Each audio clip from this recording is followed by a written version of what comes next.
Okay, we're live. What is this, Lady Ada? Hey everybody, and welcome to a jam-packed Hangout on Air. We're here at the Adafruit factory. It's me, Lady Ada, and we also have 3 engineer special guests from Maybe you can each introduce the yourself. Jacked team. Sure. Yeah, Team Jacked. Cynthia Luke. I'm Hannah Lynn. Lucy Doom. All right, Okay. And they are Team Jacked Team Jacked. from Okay. BattleBots, and they're visiting here. And so we have an exciting show, and they'll be watching your project. So maybe there'll be some more box projects. Let's get started with Tony and Noah. We'll call on you in the order we see you. Mute your mics if you're not being talking off your project. We have to finish up at 7:50, so let's go fast. Tony, start off. Yeah, so I'll show off a project that I published last week. It's called the Techno Tiki Torch, and it's basically a little glowy thing. So this is a mason jar, and it's filled with like a glass little bead kind of filler material and a NeoPixel strip, and there's a gemma in there, and I've got one behind me also over there. And the cool thing is the mason jar, it fits right into a tiki torch, so you can make like a tiki torch that glows different colors. And then the cool thing I did was I added remote control, so there's an infrared receiver inside of here, and you can go through and say, okay, I want to change the color of this, or I want to speed it up. I even put in a sleep mode, so you can turn it off, like turn this guy off behind me. Well, maybe it'll work. Got to see if I can, there we go. And then you can turn them back on, and change animations and speeds and colors and things. So it's kind of cool. It's like a neat little riff on a tiki torch, where normally you've got a big flame, and you couldn't use this inside. But if you just put a little mason jar on top of here, have some diffuse material, and then some LEDs, you can change the animations, the colors, and you could even use this indoors because there's no flame or anything, no smoke to worry about. So cool, fun little glowy project for like summer parties and stuff like that. So. Okay, awesome. Thanks, Tony. Cool, yeah. Tiki party inside. Yep. All right, Noah and Pedro from Adafruit Southeast. What's up? Whoa. Robo. Noah and Pedro. I love it when they're robots. I like it when they're robots. Robots. That's the show. It's still robots? I have like Yeah. to switch from, and they're all robots. Okay, so last week we were showing off some sort of experimentations using dual extrusion, 3D printing, and conductive filament. Let's take a look at that. Okay, so here was the test with using Protopasta's conductive filament. So we did some dual extrusion tests with that, and we just have a little LED silicon on here that is acting as a little battery tester. So since we were done with that, we were thinking, oh, can we combine this with other materials? And holy crap, yes we can. We have combined it with Ninja Flex. So we Oh my have god, it's a Tron hand. Tron-inspired glow-in-the-dark Ninja Flex with all of the traces dual printed on the inside. So because we can take advantage of 3D printing, we have these on different layers, so the traces are actually overlapping on top of each other. So they're all completely insulated with the Ninja Flex, but they're not touching each other. And you can make yourself a cool little, little Tron-inspired, flexible. Very sci-fi. I like it. Yeah, so just some of the experiments we're working on, and yeah, success. It works with Ninja Flex. Yeah, we'll talk about that more tomorrow on 3D Hangouts. Ooh, it's dark. Okay, there we go. And more robot voices, of course. Robo voice. Okay, awesome. Thanks for the update. That conductive filament looks super cool. Yeah. The video is great, so people can check out the video. All right, next up is Roberto. What's up? Lizard time. Can y'all hear me all right? Yeah. Okay, I thought I was on mute that whole time. Hope y'all weren't hearing funny noises. But today I wanted to show an update to the lizard enclosure I recently made. I used a momentary capacitive touch sensor and attached it to a digital pin on the Raspberry Pi. And at first I was using like just the long custom cable slot and a piece of copper foil and this little 3D printed, I guess, little protector for it. But then when I installed it, it was getting a lot of false positives because the cage itself is made of metal, so that was making it go off. So I had to come up with like the reverse, where I was running 3 long ground power and out wires instead of just the custom sensor, and so it ended up being looking like this.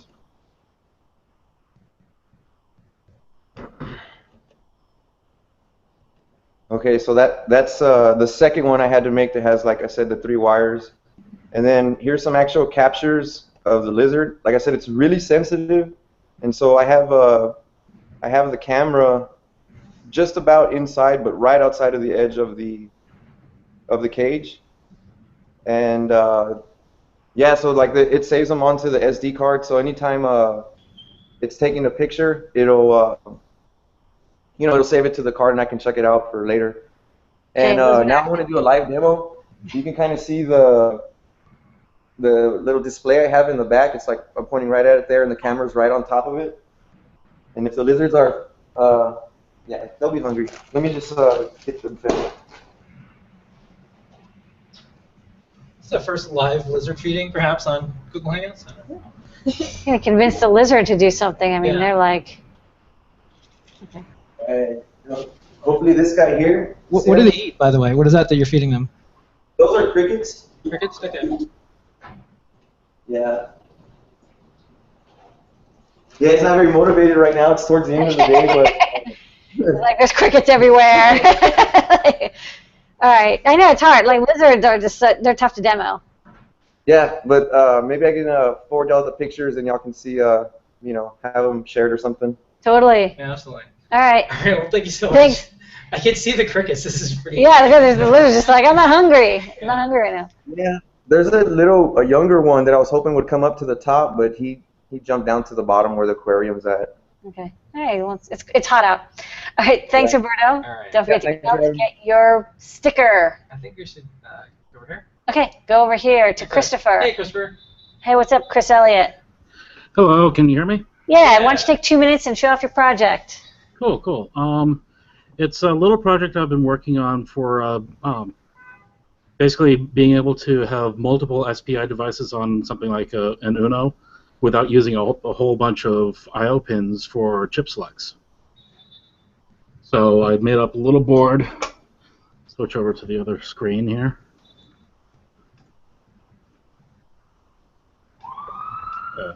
Light's kind of bright. You see, there's the board itself. It's just a shift register. That's all it is. It's a little shift register. This chip right here is just a little bit of magic for daisy chaining multiple boards, so you can do a whole bunch. And my little demo here, I've got 4 displays,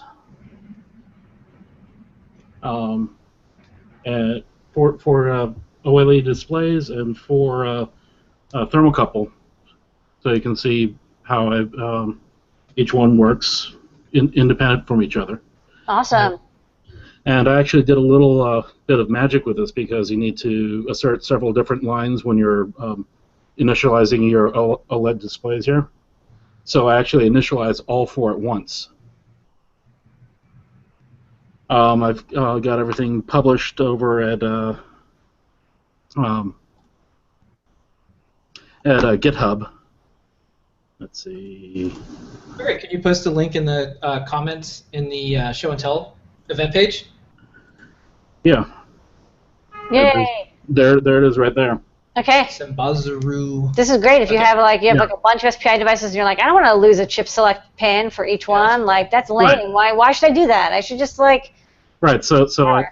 by only using 2 chip select pins, right now I'm driving 8 devices. Sweet. All right. If I Come back when you have 8,000 devices. Just change. Until the SPI signal starts to degrade because there's too much pulling down on it. But yeah, Awesome. All right. Thanks so much for the demo, Chris. no problem. Don't forget to email support@Adafruit to get your sticker. Yeah. Cool. Can I get that sticker thrown in with an order I'm about to fire off? Yeah, tonight? when you email support@adafruit.com, let us know the order number and we can do it. Okay. Cool. Okay. Thanks. Thank you. Okay. Who do you want to go next? Yeah, Richard. Richard. Hey, Richard. Hey guys, Hey. so I wanted to show off this project that I've kind of talked a little bit about before. This is something that I actually did for Amazon this last weekend.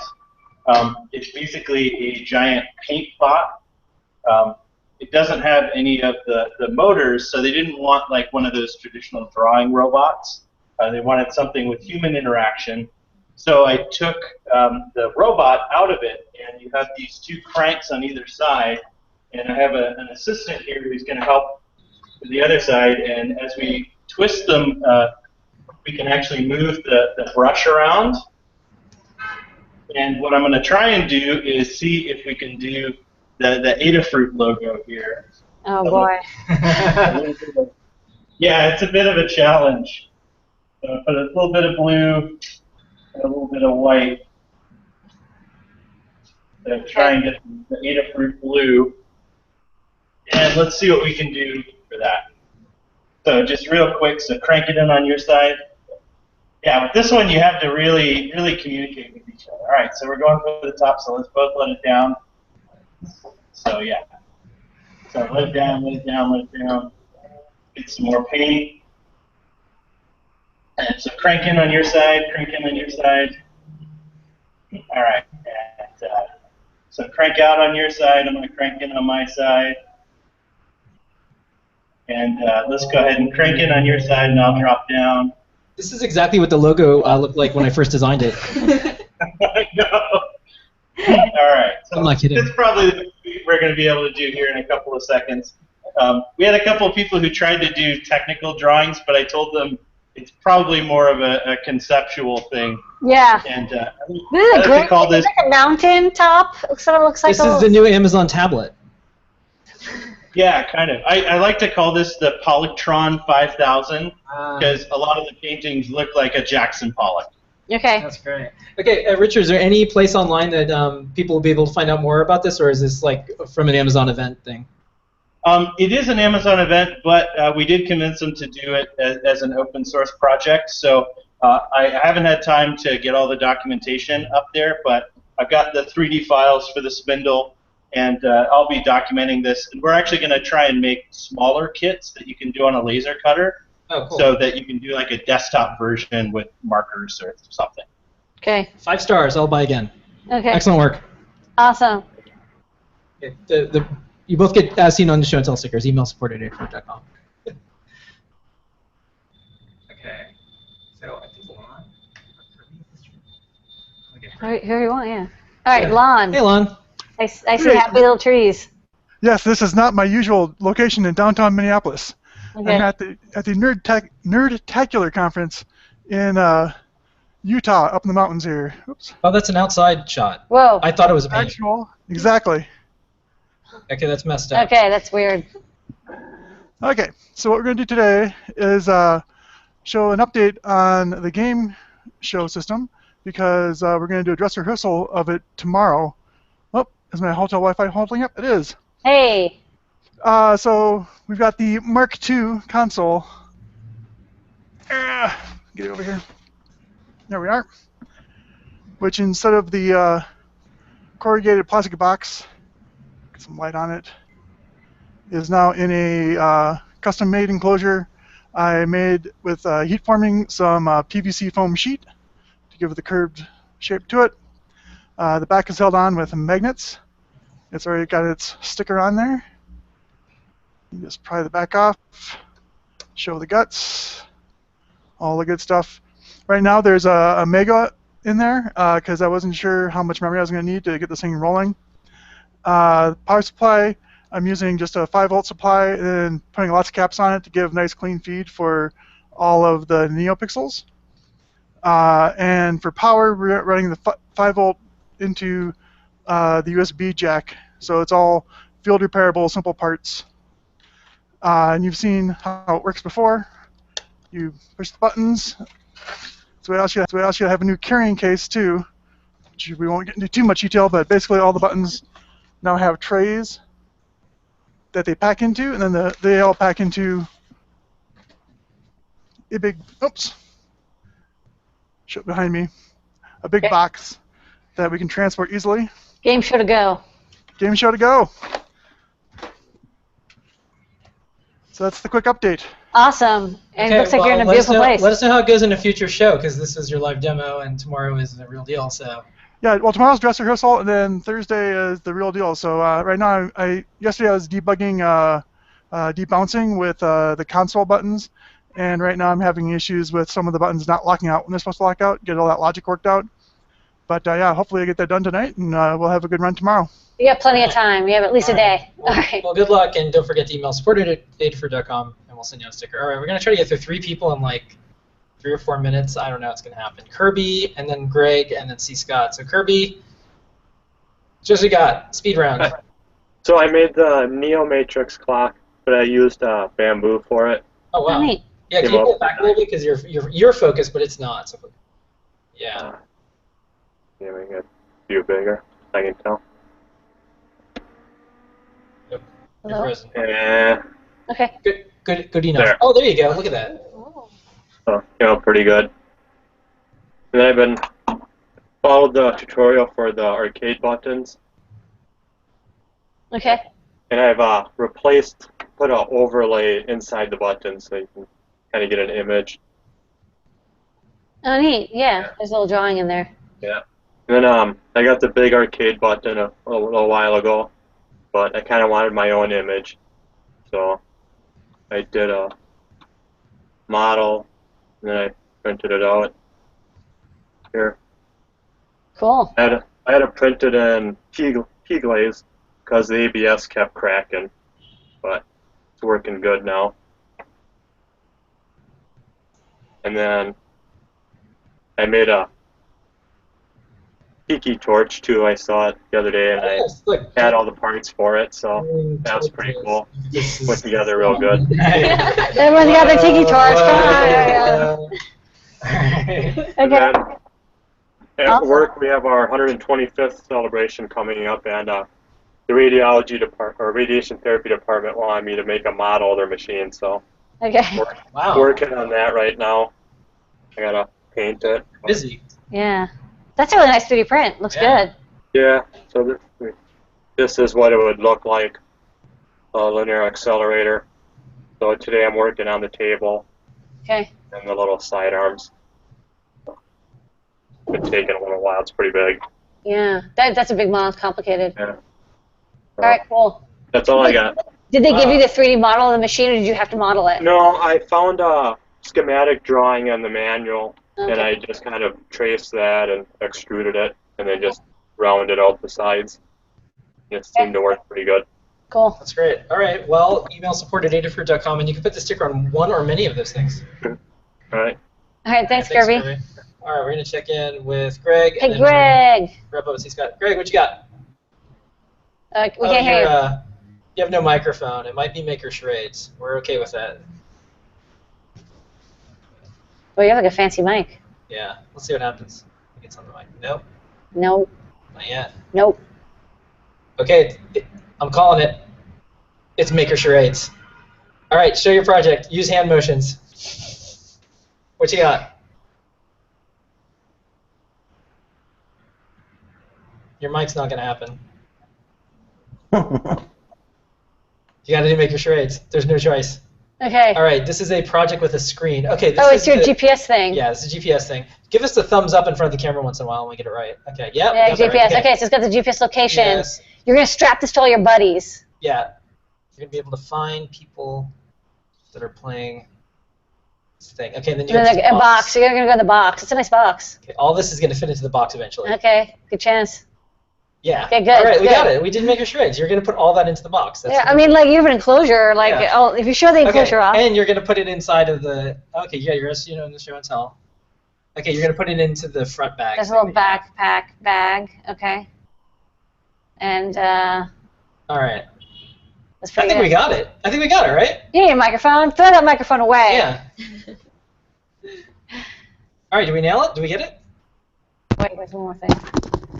Can you guys hear anything? Yeah, right now? we can hear you. But we got it all. We totally know. Damn it! Yeah, no, that's my the GPS project that I showed the last time. You're gonna put it in that the I box? that I was showing. I guess my microphone, my fancy expensive microphone, is broken. But yeah, so I got a liquid crystal display, but it has buttons on it. I don't think you can see that very well. So you can actually, there's a menu system in there, so you can see information. You can see GPS information, location information. You can also send and receive messages on it back to the main unit. Oh, sweet. And it all goes inside one of these project boxes, like you guys guessed. You guys did a pretty good job. Yeah. Okay. I didn't see the buttons, but yeah, that's cool. I'm using a Metro Mini for it right now, but I want to use a Pro Trinket because Yeah. it has the built-in JST connector. But Yeah. I'm just trying to figure out. The Metro has 2 interrupts, but the Pro Trinket only has 1. Yeah, and I'm not sure if that'll work with the Adafruit GPS because that yeah, uses interrupt mode. It should be just fine. Yeah, that one interrupt is for USB. That's why you lose it. Oh, okay. So the one interrupt goes to the receive USB. the transmit pin on the GPS. You actually, yeah, you can use almost any 2 pins on the Uno, so you're Oh, on okay, the push okay, ticket, so great. you're fine. You're good to go. Should be Cool. fine. All right, cool. Yeah, no, and the patch. No, that was the patch. I had the patch. Oh, that's a nice patch. On the back of my set. So yeah, this is the whole ensemble. The next time you see it, it'll all be put together in this nice little box, and you'll actually get to see a demo. Awesome. Thanks, Greg. All right, thank you. We Have a good refer one. to as a ship in a bottle project where you have to do all the enclosure stuff. Yeah. All right, T. Scott, play us out. Hey guys, I'll be real quick here. I got the my little ISP programming socket built, and it's running fine. This is the one that plugs onto an AVR ISP Mark II. I'm working on the one that'll go onto a Raspberry Pi. I'll have that here eventually, but I've gotten further along on. This is my CS80 filter in Eurorack format for my friend Robert Rich. I'm going to offer it as a DIY. It's just I don't like point-to-point wiring, so I make everything just plug together. Like here's the host panel, here's the filter board, and when I actually get them soldered together, they'll plug together. But maybe have that one ready for next week. And finally, my surface mount Chrominus boards are here. Ooh, so that's SMT. Yes, about 700 of the 800 parts are surface mount. I'm about halfway through compiling the order list in DigiKey to get the parts ordered. Then I have to hand build one, then I have to go over to my SMT line and spend a week programming it and making sure that it all assembles correctly, and hopefully start cranking these out. Okay. And the last item is my next blog, when I get to the blog, is going to be called When MIDI Was New, because I was there. I'll show you one of the first things I did with microcontrollers 30 years ago. So, awesome. See you then. Yeah. All right, thanks. I was in a meeting today. I was trying to explain CB radio to one of our younger employees. It did not work out at all. They're like, why don't Probably no one here knows what CB radio is, so I'm just going to stop the show now. So. Okay. All right. Okay, well, thank you, everybody. Thank you, Tim. Bye, guys. Thanks. Roberto and the Lizards. Thank you, Richard. Thank you, Nim Pedro and the robots. Thank you, Lon. Sorry to hear about Cat, Kirby, Greg, Scott, Christopher. Make sure you check your Google microphone settings next time. Oh, it's okay. Scott, can you play us out with some music? I hear something. Yeah.